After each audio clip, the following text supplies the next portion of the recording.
Hey, I'm Alex Radical from Board Game Co., and this is another week in review. And if my printer randomly starts printing in the middle of this video, it's because I had a blackout last night, and I'm still getting random prints that keep just showing up. Either way, week in review, we're going to be talking about game news, lots of game news and new games this week, so a whole bunch of stuff to note down on your notes, lists of interest, or whatever you do, or put on your radar so the next time you see it through a Facebook page, whatever you're doing. But in any case, lots of that, and then a usual topic of the week, as well as the actual week in review. Let's go ahead and dive into it, starting off with general news, not games, but general news and stuff, which is Marvel Zombies. Marvel Zombies had last week, we had a CMON, they had a CMON update talking about Marvel Zombies, which means it's now public that, yes, you can play as heroes with a full other core box for X-Men. Basically, you're going to have two different core boxes. A core box where you play as the zombies, a core box where you play as the heroes, as the X-Men, and then of course they're going to have, not of course, but they are going to have cards where you can cross them back and forth. So for instance, when you're playing as Wolverine, you can use Wolverine, who you're playing as the hero in the X-Men box. You can instead use him as a villain, effectively, as an abomination when you're playing as the zombies. So everything's cross-compatible, so the zombies and heroes will switch. That does not mean that you will have a zombie Wolverine and a non-zombie Wolverine. It means that the ones they divided up into zombies versus heroes, they'll be able to be swappable between the different boxes. It also means that for people who are using the optimistic all-in price of $600, I think that's the highest one I saw, because people are guessing how much is it going to cost. What is the all-in on this game? And I saw, the highest one I saw was $600, which I think is optimistic. I think Galactus is going to come in at $150 to $200 in general, so that's going to be the first thing. And then from there you have two full core boxes with all the associated expansions. If I had to guess, I would say the minimum that I would guess the all-in is $700, and I think I'd probably go closer to $800 to $900. That's a guess. I do not know. But if you are interested in this game, either start picking and choosing or start saving. This is one of those times where a game really starts to drift into the way too expensive category. For myself, I have had the fortune of playing it and knowing that I like it. And I love Zombicide in general, and this is my favorite iteration of it, at least as of right now. So I'll be going all in. But I will say a $700 all-in would scare me. So factor that in, prepare your wallets, or get used to the idea that you don't have to have it all, because you definitely don't. Having both core boxes would give you more than enough content without having Galactus and without having all the optional buys that they throw at you. So we'll see, but keep your wallets ready. From there, general content creator stuff, news, other things around the general area. Jazz from Lobby of Hobbies did his anniversary video talking to various content creators, including myself, about what things, what other things you have an interest in, you'd love to create content around, as well as what game you think best brings people together and creates a shared bond, which is the point of gaming to a degree. I mean, it's fun, but I like the social element of gaming. That's why it's been a hobby that I've stuck with for 10 years now. Then we have the New York Toy Fair. New York Toy Fair canceled, unfortunately. They just announced their cancellation, making it the shortest-lived amount of time from when Tom Vassell made a prediction and was wrong. Tom in general, and there's a few channels that do this. I keep debating whether I should do it, but I don't know. I'm interested, but not that interested. But Tom is one of many channels that does a bunch of predictions around the year. Here's things that are going to happen in 2022, and one of his predictions is no major cancellations, which happened, so that was over. But yeah, New York Toy Fair canceled, unfortunately. A little bit of a unclear as to why. It seems people were interested, but also not interested. I wasn't too clear on the reason, but they went, obviously the background reason is COVID or Omicron, all that, but yeah, they went ahead and canceled. From there, we have a video that I think I'm a little late on, but I just watched it this past week, in fact, two of those. So we have two videos that I just watched this past week that I thought were interesting and worth a watch. One is How Board Games Are Made by CGE. They have a short 5-minute video, which goes over, the manufacturing process. One of the things that stuck with me from the video is just how many games CGE is producing a day. Like, sometimes we just don't realize the scope and scale of certain companies. Now, obviously, CGE, with their library and with their popularity, and with Codenames alone, which I think outsells all the other SKUs together, I believe. So, yeah, it makes sense that they have that many produced, but it's a mind-boggling to understand that while most companies are struggling to, most companies, if they sell 5,000 games, not most companies, most small startup companies, if they sell 5,000 games, it is a success. And if they sell tens of thousands of games, they're doing fairly well. CGE is producing thousands and thousands and thousands of games every single day. They definitely have done well for themselves, and I'm very happy for them. and for Codenames and Lost Ruins of Arnak and Under Falling Skies and Galaxy Trucker, which I no longer own but is great, and Through the Ages and all of that stuff. But anyways, second video that I think I'm a little late to the party on is Rodney from Watch It Played and the Shut Up and Sit Down crew. They did a video together. I think it was Quentin Smith and Rodney Smith, the two Smiths. Apparently they both started like 10 years ago, the same month in terms of content creation, but they had a video talking together, which I thought was an entertaining conversation. I always enjoy seeing Shut Up and Sit Down collaborate with other channels when they've done things with Dice Tower or Rodney, and I think that it's fun to see different popular voices in the space have a conversation.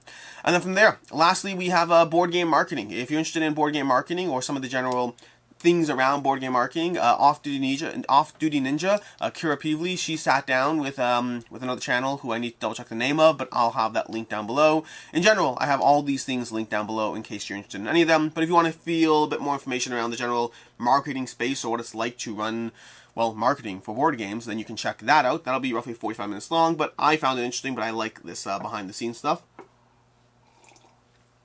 Coffee. And then from there, I got a comment this past week that someone said, now whenever I take a sip of coffee, whenever I take a sip of anything, he's mentally going, timestamp, and that's because Devin Talks Tabletop, I think that's the name of the channel, Devin's channel, who I'll have linked down below just in case, he does this little whimsical thing where he just keeps taking sips of stuff and saying timestamp. So he's like, yeah, so the mechanics of the game, and, okay, timestamp. And then he keeps going. And so now apparently I'm associated with that. But anyway, I thought that was a funny comment. It's funnier if you've watched this video, which not enough of you have. So I'll link to that down below. And then from there we have game announcements. Lots of game announcements. So again, keep those notes ready. We have Pest from Archona Games. Archona Games has done a bunch of other games in the past, but Pest looks to be a bigger scale, a bigger undertaking than some of their other games. They have small samurai empires. They have the Railroad Empires, I can't remember the name of it. They had the Magna Roma, and now they have Pest as well. They have some others, I believe, but Pest is their newest one that's going to be coming to Kickstarter soon. I need to look into it more. It just looks like a bigger scope. The art looks great. I will look into it more as things come closer. We have Frozen Expanse. We have a map pack. A map pack for cartographers coming in June 2022. I am not sure if retail or Kickstarter. I assume retail because it didn't say Kickstarter, but you never really know. We have Santa's Workshop from Elf Creek Games. This, I believe, is going to retail. I think I didn't see Kickstarter again, so it's always hard to guess. But this is a re-deluxification of an older title, Santa's Workshop, that Elf Creek Games has taken on. We have, speaking of Archona Games, we have Small Samurai Empires coming in March. So they have Pest and Small Samurai Empires as well coming. We have Fire for Light from Greenbrier Games. I believe this is designed by Will Sobel. I'm not sure, from Terraforming Mars and from Astronauts, from Terraforming Mars Ares Expedition and from Astronauts. And so, yeah, Fire for Light from Greenbrier Games is coming to Kickstarter. We have Free Radicals from Wizkids. I don't know much about this game. It looks cool. That's all I know so far. You know, Wizkids, who've done Mage Knight and like a million other things, but Mage Knight's going to be the one I pick. But yeah, Free Radicals looks fun. Looks like lots of power and abilities. Art looks good. No idea about the gameplay. We have Lands Beyond from Brightlight Games. Brightlight Games is Tristan Rossum. He's both a designer and an illustrator for a lot of games you're probably familiar with. But he has his own company, Brightlight Games. I think they've done like 2 titles, maybe 3. But whatever it is, this is Lands Beyond, which is their some number title. But the art looks amazing. Don't know much about the gameplay. Yep. We have TenPenny Parks announced from Thunderworks Games. This is the next game from Thunderworks. Again, unclear whether it's Kickstarter or retail. This is along with the Cartographers Map Pack, which is also from Thunderworks. Then we have Amun-Re. Amun-Re from Rainer Knizia with art by Vincent Dutrait is coming to Alley Cat Games. Is coming to Kickstarter in spring 2022. This is continuing the reissuing of all the Rainer Knizia titles. We have Amun-Re from Alley Cat. We have 25th Century bringing us Ra. We have 25th Century brought us, I think they already brought us Tutankhamun. A lot of Rainer Knizia titles are coming to deluxifications with art by Vincent Dutrait, and I'm here for it. I assume Tigris and Euphrates will be reprinted at some point in some way as well. I can't imagine it not happening. So, I mean, I already got rid of Tigris, but I think it's an amazing game and you should get it. There's a longer reason why I got rid of it, and it's nothing to do with the quality of the game. Then we have Mythalix. Mythalix is coming back to Kickstarter. Never a game I really got a chance to dive into, but they're coming back to Kickstarter with more stuff. Maybe now's the time I'll pay attention. Hopefully not, because I need to have self-control. We have Lords of Vegas is coming out with a new edition, which is a bit of a smack in the face to, I mean, I shouldn't say that yet. I don't know enough yet. I think it might be a bit of a smack in the face to those who just backed the last Kickstarter, which was not cheap. I don't know what's going to be compatible or not, but having a, hey, here's a new Kickstarter for a game we haven't had any real new content for in like 7 years, and then following it up with like a year and a half later with, and a second edition, if they don't handle that right, it's tough. It is tough. I'm always sympathetic to both the companies and the people on the other end when this stuff happens. Like, I understand, what's the company supposed to do? Stop iterating, stop creating, stop having expansions or new additions or tweaks? And some people would say yes, but other people, practically speaking, you just don't have to get the new thing. If the new thing didn't exist and that would make you happy, then that's almost a you problem in a way, but also them problem. It's a very complicated conversation. I did a video on this once a while ago about Kickstarters and second editions. But again, I am sympathetic, but the closer it gets to when the last Kickstarter arrived or launched or whatever, the closer it gets between those editions, between those new content, the more sympathetic I am to the buyer. Meaning, to me, it's a sliding scale. I understand the appeal on both sides, and the closer it gets to that date, the more I shift towards the buyer and the sympathy I have for them, as opposed to the sympathy I have for the company. That said, I do still understand both sides, regardless of how it goes. Then from there we have, what do we have? We have the new edition of Lords of Vegas. We have Coraquest. Coraquest has Voices in My Head. That's Coraquest, I think. I think I'm saying correctly. I might not be. Voices in My Head. This is, he did his last company was, his last game. He did a new game with his last, he did his new company. And his last game was, I'm forgetting the name of the last game. I can't remember it. Like the something? Something. I don't remember what it is, but either way, he has a new game coming called Voices in My Head. The Syndicate? The Syndicate? No. Something like The Syndicate. That sounds familiar, but it's not it. And then we have Vampire the Masquerade coming out with more expansions from Renegade Games. And that is everything in the new games category. Like I said already, a whole lot. And timestamp. I'm not going to start doing that, I think. Probably not. Okay, from there to the topic of the week. Topic of the week is the Dice Tower. The Dice Tower, the Dice Tower, the Dice Tower. More specifically, they have a Kickstarter campaign. Now, I will be talking about this Monday as well, so feel free to skip this entire section if you want, although I usually have different spins on the way I talk about things, and it probably will be different. Like Monday, my to back or not to back, I'll be talking about, you know, the various things going on in the Dice Tower campaign, and pledge levels and stuff like that. Now I'm focusing more on the why you should be backing the Dice Tower. Why you should be contributing.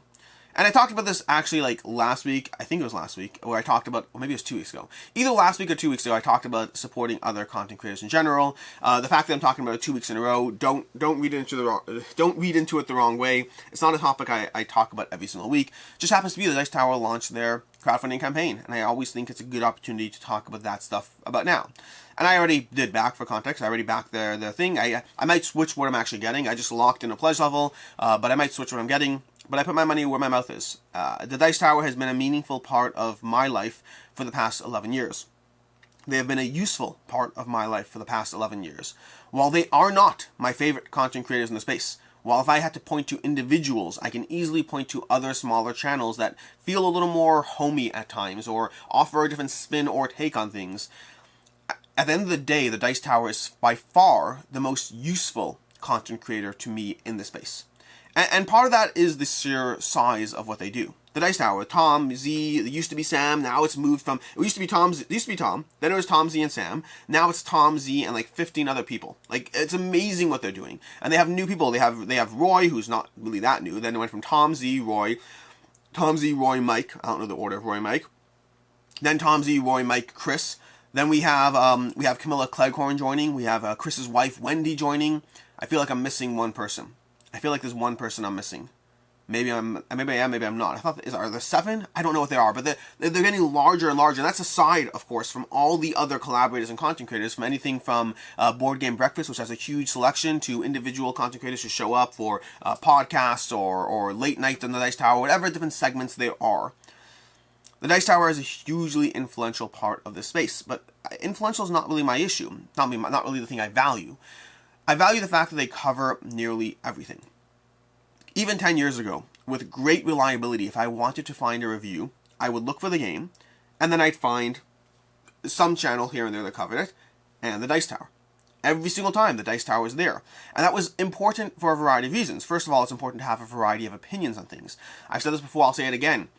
don't rely on a single opinion. Unless you find that you really, really, really match that content creator, don't buy or not buy things on single opinions. You want to see a variety of opinions, and then ideally look at more than just the final rating and look at the specific aspects that led to that rating, and then develop your own decision point as to whether you want the game based on those things. Again, ideally more on the content than the rating, but ratings are a factor, I get that. But it shouldn't be a single person. There are games I love that the general space does not share the same degree of love for. Aquatica, Carson City, these are games that I love, and some people in the space think are just okay. And then there are games that weren't for me at all. Like, we have Imperium Classics, not a game for me in the slightest. Pipeline, did not enjoy it. And yet they're well-rated, well-respected, well-loved games.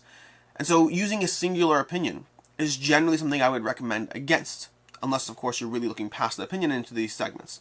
So the fact that the Dice Tower always had that second opinion was huge to me.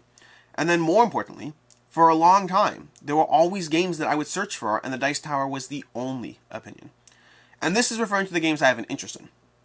You don't even want to go down the rabbit hole of the games we don't have an interest in. The amount of stuff that is covered by the Dice Tower, the amount of opinions, and at this point, by the way, we've started to move into the fact that you're likely to get 2 opinions from the Dice Tower. Not just a 4 squares review, but I'm saying you might have 2 or 3 separate videos covering different people's opinion on the game, whether in roundups or dedicated or however it is. The Dice Tower is basically the only channel out there that will cover everything. Like, I cover a lot of games. I play a lot of games, I review a lot of games, but even then, there's only so many reviews I can actually put out a week, at least where I am right now. I put out like 4 or 5 reviews a week, and I play 20 plus games a week. Well, 20 plus plays a week, but, you know, unique games, maybe 10 a week, 7 a week, whatever it is. But I can't possibly keep up with the sheer amount of stuff out there and understand that I'm only going to play and review the stuff that I feel I have an interest in. At the end of the day, I'm not going to sit there and review some small game that is likely to not get enough views unless I'm passionate enough about it. If a game is both small and I'm not that interested in it, I won't cover it, but the Dice Tower will. If you want to constantly see opinions in the space, if you want to constantly see... It's the only channel that's like it out there. And if you are someone who does not benefit from it, that's fine. Ignore this entire segment. But if you are someone that does benefit from it, then understand that supporting them is not a bad thing. They have gotten... Because people will sit there and say, like, I mean, you'll sit there. I've sat there and said, hey, I don't need to support them. I'm watching their stuff for free. It doesn't really matter. But even the Dice Tower, with their size and scale, how do you think they've grown with their size and scale? If people sat there every single year and said, I don't need to donate, they clearly are doing just fine on their own, sure. But would they have grown? Would the voices they've had expanded? I mean, this past year, they brought on 2 female voices to the crew. The crew that's been male-dominated, you know, the Dice Tower has been male-dominated for a long time in terms of the main people. They've always had others on the channel, but in terms of the main crew, it's always been a bunch of men. Which I have no problem with in and of itself, but it's great for others who want that other side, that other opinion, that other stance. So we have Camilla and Wendy on the team, which is great. And they're constantly expanding. They're constantly bringing more voices, more perspectives to the table, which I think is amazing. I mean, Tom sits there and ranks some games. Unsettled got like a 6 from Tom. And other people, or was it even lower? I don't remember. Maybe it was even lower. Maybe it was a 5. I think it was a 5. Unsettled got a 5 from Tom because it wasn't for him. But others got to see that there were a diverse set of opinions. The larger games get that 4-score treatment. Larger games get that aspect, although Ignite deserves a second opinion, Tom. I'm just saying. If you do watch this segment, I do not understand how Ignite got a 4 from you. I need to bake on mine and table it again. This is a weird tangent to this part of the segment. But Ignite is... Listen, I'm not saying that Ignite doesn't necessarily have critiques to point at. I'm sure I could find them. But a 4? Something went wrong there. You know what, Tom? I'll do a review for Ignite on the Dice Tower. Reach out. We'll talk. Or I'll reach out. Or I'll put one up there. We'll see. A second opinion. I don't know what I'm doing. This is a weird segment. Moving on. My point is Ignite's good. Anyways, I love the fact that I can rely on the Dice Tower to have opinions for when I want them. And at the end of the day, I'm a content creator. Sure. I do reviews. Sure. But I guarantee you I want opinions on other games at the same time. And even before that, before I was a content creator, I needed opinions. Needed is a relative term, but I needed perspectives or details that I could look into. And again, I could look past them. The Dice Tower is the biggest single company in the space, the most reliable single company in the space, the only company in the space, the only content creator in the space that covers nearly every single thing that is produced, for better or for worse. If you want that coverage, if you want that to grow, if you want that to continue to be a part of the space, if you want to see what else they do next. In their current Kickstarter campaign, they're talking about I may have missed this. They I think I said at the beginning they have a current Kickstarter campaign. I did say it. If I didn't, that'd be weird. But in their current Kickstarter campaign, they're talking about stretch goals where they can potentially add another studio to the space, so they can be filming more often, getting more content out there. You can't possibly expect to ever watch all the Dice Tower videos, but they are structuring themselves in a way that they'll always have something for you no matter what. They're worth supporting, even if it's only for $10, even if it's only for $50 because you want a promo pack or whatever, you know, tchotchke you want, whatever thing you want from their campaign. If you've gotten value from the Dice Tower over the past year, 5 years, 10 years, possibly 15 or 20 years, it's worth throwing a few dollars their way. And now I'm going to get off my soapbox and go back to the video. Timestamp. It's too fun not to do. Okay, from there, moving on. Moving on to what I played. And I have not logged yesterday's games, so hopefully I remember those. Okay. Hey, look at that. I did log yesterday's games. Never mind, I'm good. Okay, moving back to, there we are. We have Ecos. Got in more plays of Ecos First Continent. We got in some plays of Micro Dojo. Micro Dojo is a game that actually we'll be reviewing later today. You can check that out. Dominant Species. I played Dominant Species and I hated it. Wow. Hate is a strong word, but I would say that the combination of the long game time and my critiques of the experience, I never want to play Dominant Species again. It is top 100. To be very, very clear, it is a top 100 game. I did not like it. You can expect to see it in games leaving my collection. I will talk about it more then as to the whys. Ghosts of Christmas. Got in more plays of Ghosts of Christmas. That is a fun game as opposed to Dominant Species, which is the worst. The worst. See my earlier segment where I said I suggest a diverse set of opinions because I'm not always going to align with the majority. And Dominant Species, by all accounts, should have been a game I loved, to be very, very clear. Calico. Got another play of Calico. It's been a while since I pulled that one out. A while is relative. It's been like 2 months, but for Calico and Cascadia, which I've been playing a lot of, that's a while. Got in multiple plays of Ultra. Ultra, which was on the table last week. No, it wasn't. It wasn't on the table last week. Maybe it was on the table. I don't remember. Ultra. I got in multiple plays of Ultra. I'm gonna have a filmed playthrough up next week, as well as a review at some point. Coraquest. Got in a play of Coraquest. My Coraquest arrived, and I played it because my kids like Coraquest and we wanted to play it. Yucatan. Got in more plays of Yucatan. Oh my gosh, Yucatan is still delightful. We'll talk about it more, but Yucatan is, well, okay, Yucatan is still delightful. I'll talk about it more in the week in review when I get up the videos of the week, but Yucatan is great. Suburbia Collector's Edition. Well, actually, technically not Collector's Edition. I just have it in my app as Collector's because that's the last time I played it. Suburbia. I played Suburbia. I've been pulling it out with Quacklope. He wants to try it out. Pandemic Legacy Season 0. We started our campaign. We are hopefully playing more tonight, but as of right now, we're one play in. Got another play of Ultra in, a play of Bricks, a play of The Adventures of Robin Hood. Second last game in the sequence, game 6, I think it is, or whatever it is. We got The Adventures of Robin Hood with Ricky. And Terrace Kingdoms. I played on Terrace Kingdoms some Sandtime games. It's going to be an upcoming game. We'll talk about it more in the future. The Adventures of Robin Hood. I finished The Adventures of Robin Hood with Wiki, got Game 7 in, which was our last one, and technically we could play it again to go down multiple pathways of other stuff. I'm not going to for right now. I still haven't decided exactly what I'm going to do. We'll figure it out, because they might have an expansion coming, so I have to figure that out. Yummy Yummy Monster Tummy. I'm continuing to go through that with my children. Once I'm done with the campaign, they have a sort of campaign element. Once I'm done going through it all, I'll have a review, but for right now, we're keeping on going through it. World of Warcraft Wrath of the Lich King. Gotten a few plays of that. I want to play it again, but then I'm probably going to have a review going up next week on the channel. We have Divvy Dice. Divvy Dice is a small roll and write game in the Ganshan Clever line from the same company. I like it, not as much as Ganshan Clever. May or may not have a review, we'll see. Capital Lux 2 Generations. Don't know if I'll have a review of that. It depends if I get more plays in first. But the Capital Lux, I'll say that I simultaneously see many positive elements to it, while not being certain that I'm completely sold on it. I like it, without necessarily loving it, is where I am right now. If I play it more, I'll review it. If not, then it'll be in the games leaving the collection video. One of those two things will happen. And then Vagrant Song. Got in a play of Vagrant Song, and I'm continuing to go through Vagrant Song. In fact, it's on the table as we speak. I got in a few plays when it first arrived, and then kind of put it aside for other stuff, and I kind of want to dive into it, just continue going through it, get a few more plays in, and then eventually cover it on the channel. But still enjoying it. I've said that publicly before, I'll say it again. It's a good game, where the more details we'll save for a review. There will be a review of this one, that's for sure. I like this one enough for that. Anyways, that is what I played this past week, which brings us to the week in review. The videos and all that stuff. Starting off with last Saturday, we had 2 reviews. We had Ecos First Continent, which is a game I really enjoy. I gave it a 3.5. I like it. I don't think it's the best game, but I enjoy it, and it plays in 45 minutes generally, and it's fun. It's fun to sit there and build out your combos in different ways. It's bingo for adults in fun little ways. I enjoy it. 3.5 staying in my collection for right now. I don't know how long it stays. It's the kind of game that I see it sticking around for a few years and then leaving, but we'll see. Then from there we have Final Girl. Final Girl, which is also a 3.5. One of the best story and thematic games I've played, and the sheer variability is absolutely amazing. At the same time, I felt that the amount of dice rolling was a lot of luck and cascading failure, meaning if things go poorly, they will get even worse and more poorly. And also the main cycle of card play felt a little bit repetitive. So mechanically it was good, and thematically it was amazing. For right now, it's still staying in my collection. I don't yet know where I am with it. Like, they have the new Kickstarter up, and I'm not backing more stuff because I have more than enough content, and at a 3.5, I'm not willing to double down on more. I think I'm keeping it around for more. I want to go through more. I think I'm keeping it around for now. I want to go through more, but it may leave at some point. I just don't know when. I think it's the kind of game I want to go through the different experiences, the different cases, try a bunch of different pairings, and then eventually move on from it.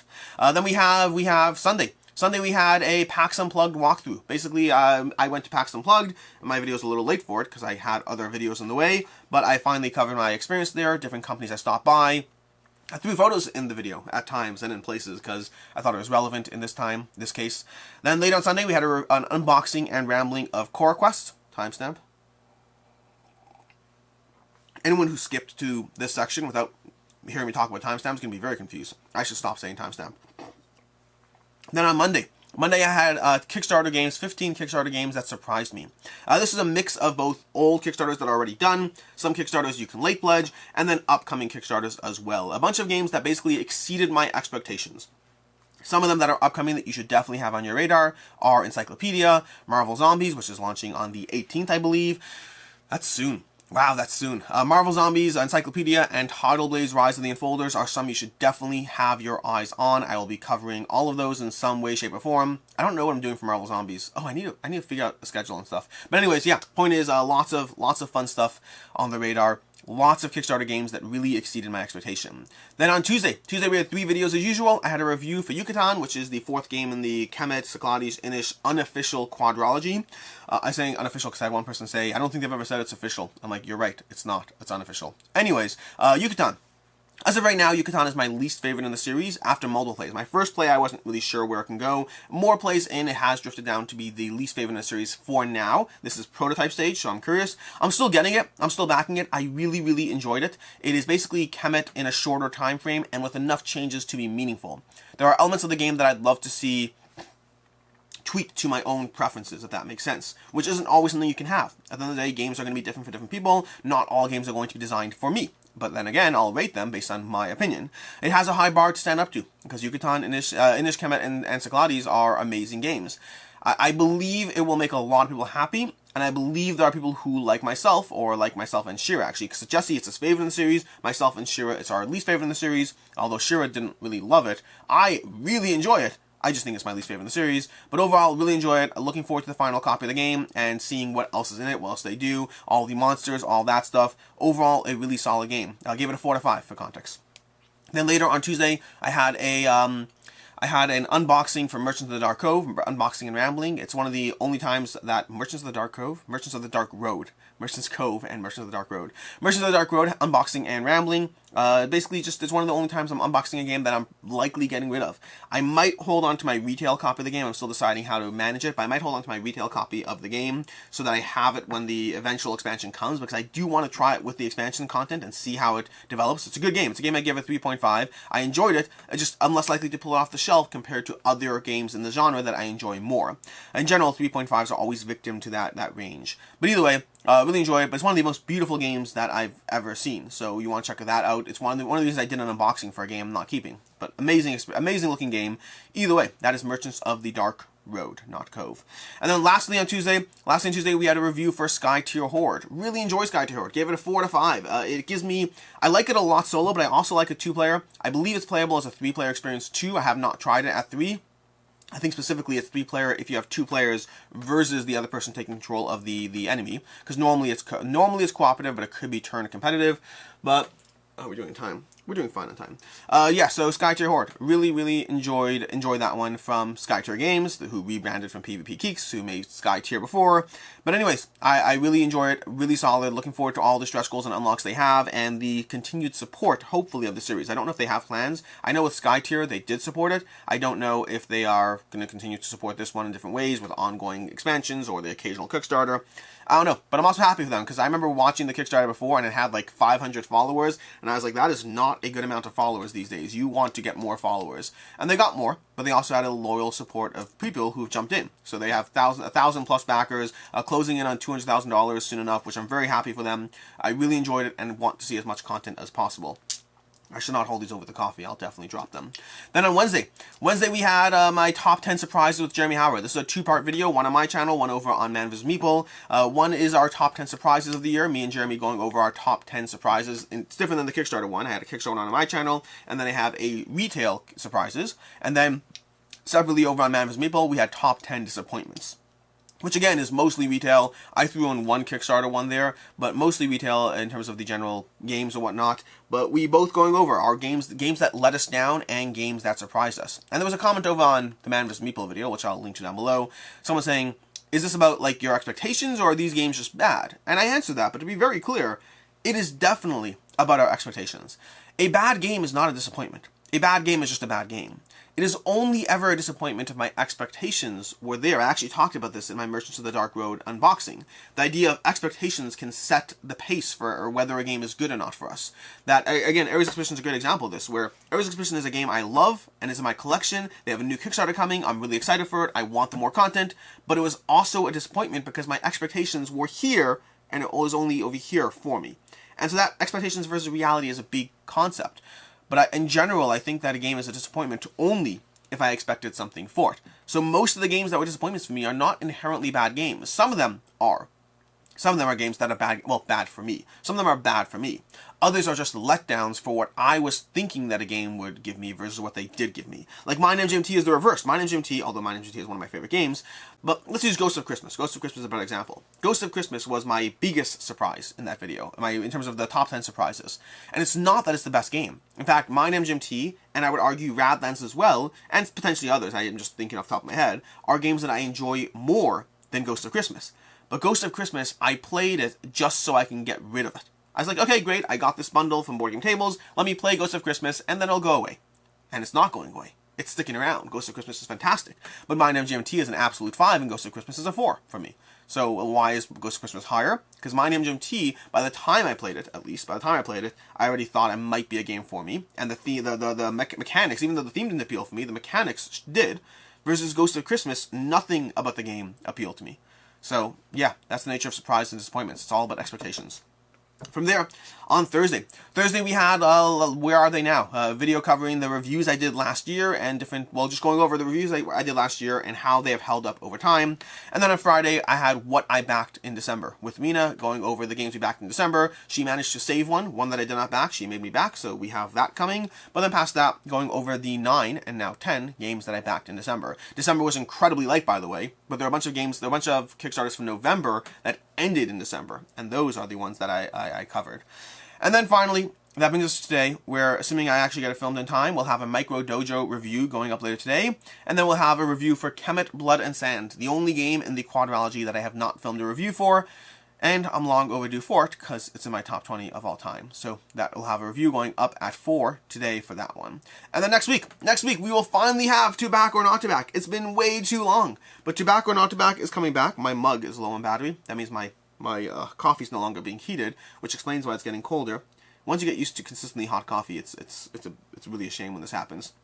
Anyways, next week we'll finally have To Back or Not To Back. That will be coming back to the channel after like a month-long hiatus.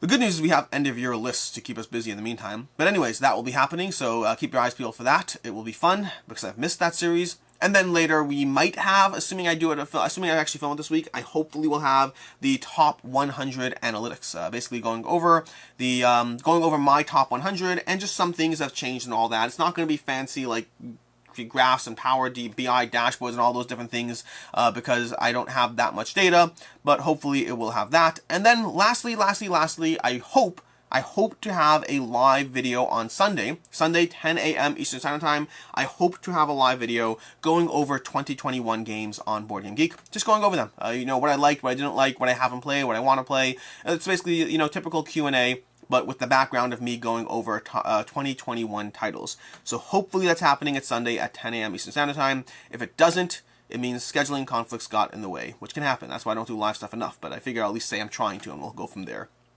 In any case, games on the table. Games on the table.